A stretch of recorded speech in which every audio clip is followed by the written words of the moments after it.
A long, long time ago in Egypt, there was a baby named Moses. He was born at a time when things were hard for his people, the Israelites.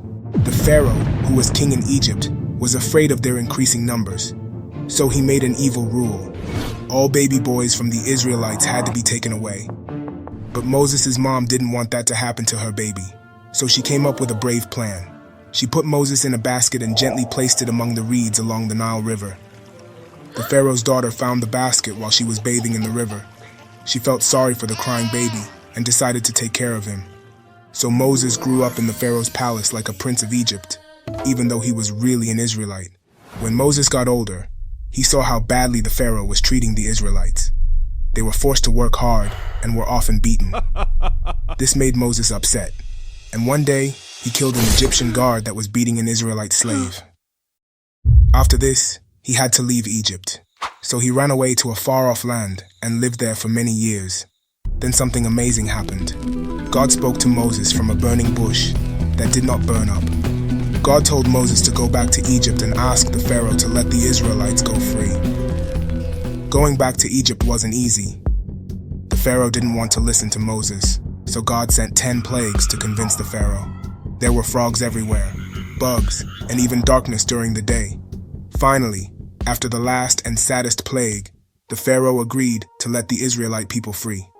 Moses led the Israelites out of Egypt, but their journey wasn't over. When they got to the Red Sea, the Pharaoh changed his mind and came after them with his army. But Moses trusted God. He stretched out his hand, and something incredible happened. The sea split in two, and the Israelites walked through on dry land. After they were safe, the sea went back to normal, and the Pharaoh's army couldn't follow them anymore. Moses and the Israelites were finally free. They traveled for a long time to reach a special mountain called Sinai. There, God gave Moses the 10 Commandments, which were important rules on how to live and be good to each other. Moses' life was full of adventures and miracles. He started as a baby in a basket and grew up to be a great leader who helped his people find freedom and showed them the way to live kindly and justly. In ancient land of Israel, under the oppressive rule of the Philistines, there lived a couple, Manoah and his wife, who longed for a child despite her infertility.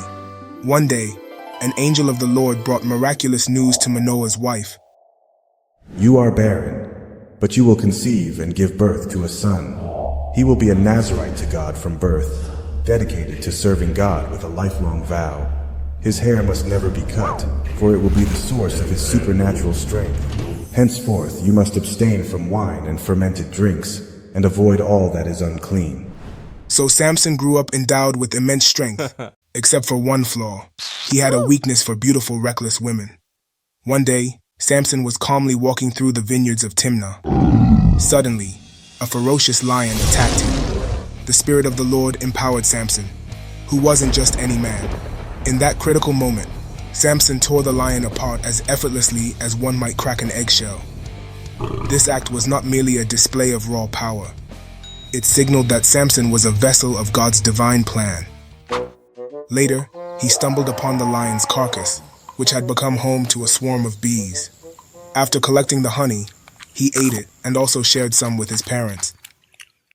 In the hills of Timnah, he fell in love.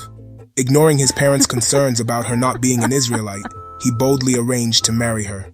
At the pre-wedding feast, Samson crafted a riddle based on his encounter with the lion. Out of the eater, something to eat. Out of the strong, something sweet.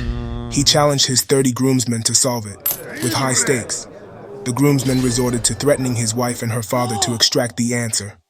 Ultimately, Samson's bride revealed the solution, leaving him to scrounge up 30 pieces of clothing.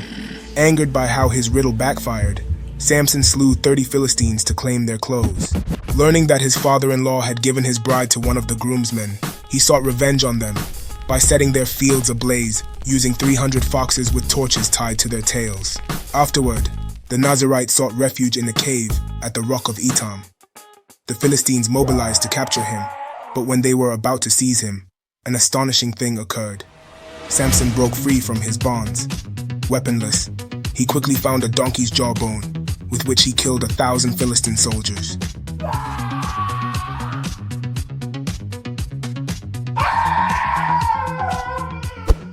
Outstanding. After the battle, he traveled to Gaza, where he fell for another stunning woman, Delilah. It didn't take long for his enemies to exploit the fresh opportunity. They bribed Delilah to uncover the secret of his strength. Delilah's seductive tactics eventually wore him down, and Samson disclosed that cutting his hair would strip him of his divine strength. While he slept, she sheared his hair. Samson was captured by the Philistines, who blinded him and enslaved him in prison. In the solitude of his cell, as his hair slowly grew back, so did hints of his former strength. His ultimate act of valor was still to come.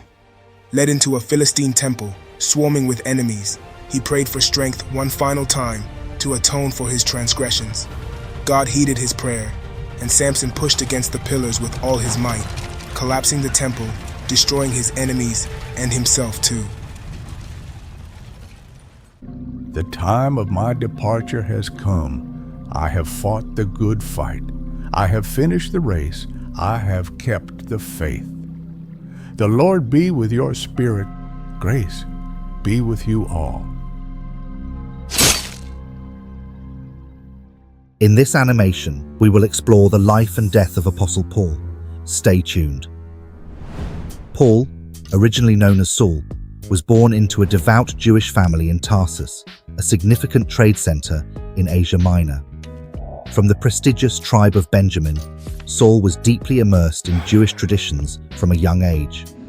His family sent him to Jerusalem to receive a formal education in Jewish law and theology under the renowned Rabbi Gamaliel, one of the most respected scholars of the time. As a dedicated Pharisee, Saul vehemently opposed the early Christian movement, viewing the followers of Jesus as a threat to Judaism. He actively participated in the arrest and persecution of Christians, making it his mission to eradicate the movement. He even consented to the execution of Stephen, the first Christian martyr. On one of his murderous missions from Jerusalem to Damascus, Saul experienced a life-changing event. A very bright light from heaven suddenly surrounded him, and he fell to the ground. Why do you persecute me? Who are you, Lord? I am Jesus, whom you are persecuting. Now get up and go into the city, and you will be told what you must do. Blinded by the experience, Saul was led by his companions into Damascus, where he prayed intensely for 3 days without sight, food, or drink. During this time, the Lord instructed a disciple named Ananias, through a vision, to go and restore Saul's sight.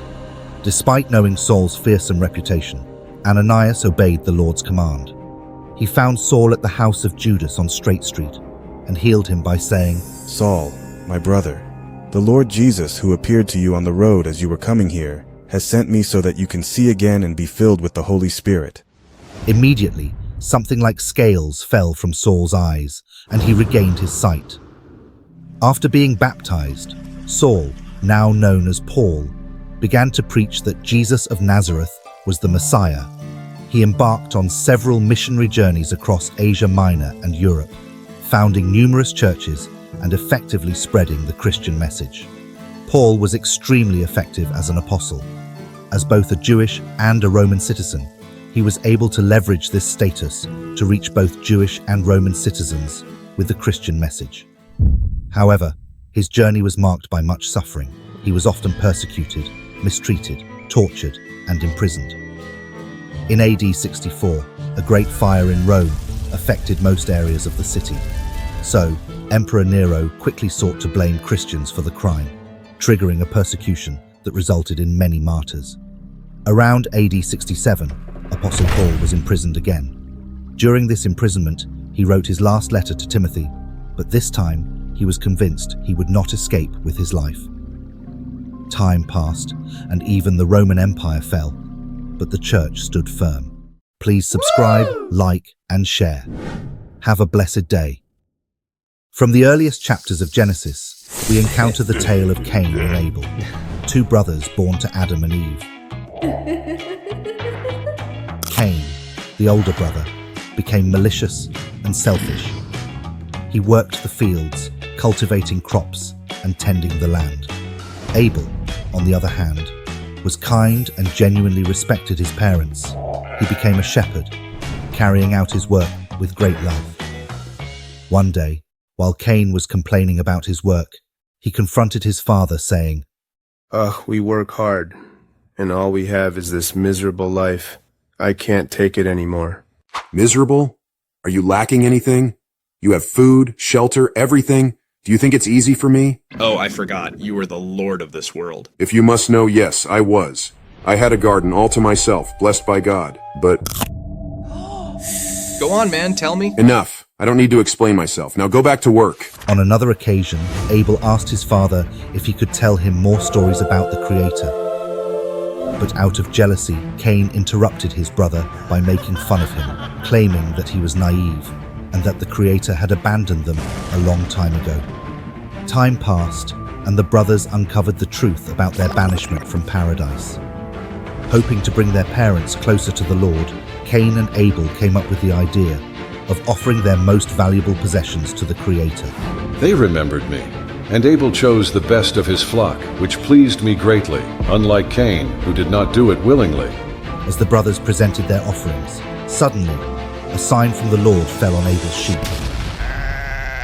However, Cain's offering remained unsigned, and he quickly became enraged.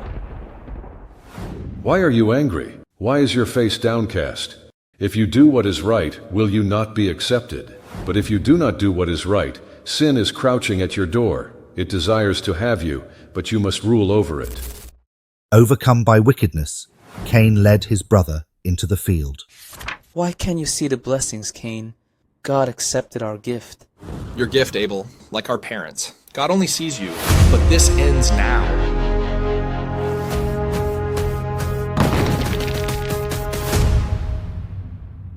Cain, where is your brother Abel? I don't know. Am I my brother's keeper? What have you done? Your brother's blood cries out to me from the ground. Now you are cursed from the earth. Worried about his punishment, Cain expressed to the Lord that his sentence was more than he could bear, and that he feared death at the hands of others. But the Creator proclaimed that anyone who killed Cain would suffer vengeance 7 times over, and marked him as a symbol of protection. However, as a consequence, Cain went out from the Lord's presence, leaving his parents and heading to Nod, a distant land.